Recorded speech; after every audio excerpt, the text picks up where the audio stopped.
జై శ్రీరామ్.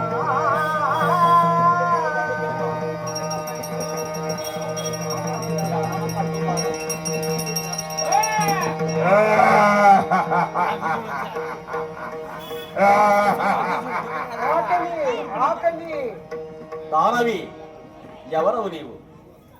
నన్ను అడ్డగించుటకు కారణమేమేమి? ఎవరు నీవు? దేవతలు పంపిన్నారు. దేవతలు? నిన్ను ఆహారముగా నాకు. నీ పేరేమిటమ్మా? సురసను. సురసము.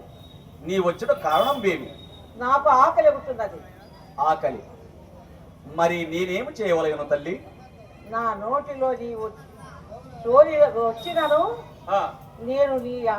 నేను ఆహారముగా స్వీకరిస్తున్నాను. ఆహారము నాకు కావలేను. నీవు ఆహారం కావలేనా? అవును.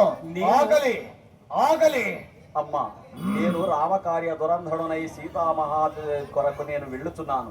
కానీ నా ప్రయాణమునకు నీవు అడ్డగించవలదు.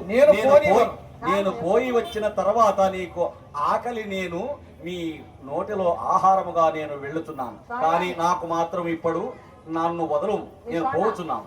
లేదు, నేను పోనివను. నిన్ను ఇప్పుడే నేను మృంగుతున్నాను.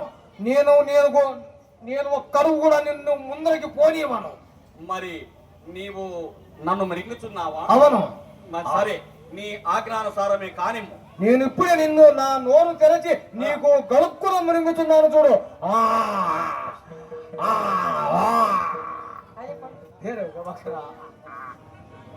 జై శ్రీరామచంద్ర ప్రభు. నేను సురస నోటిలో నుండి వెళ్ళి తిరిగి మరలి వచ్చి ఉన్నాను. కానీ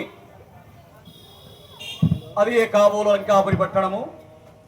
ఎంత భయంకరముగా ఉన్న ఈ సముద్రము లంఘించి తిని అవలీలగా.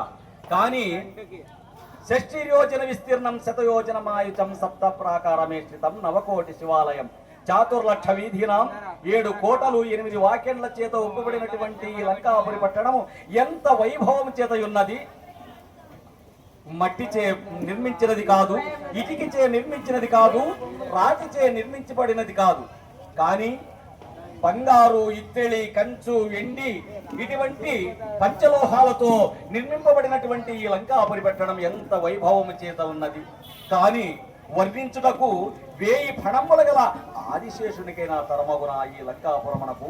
కానీ ఎంత వైభవం చేత ఉన్నది. ఎంత పొంకమైన లంకా ఎంత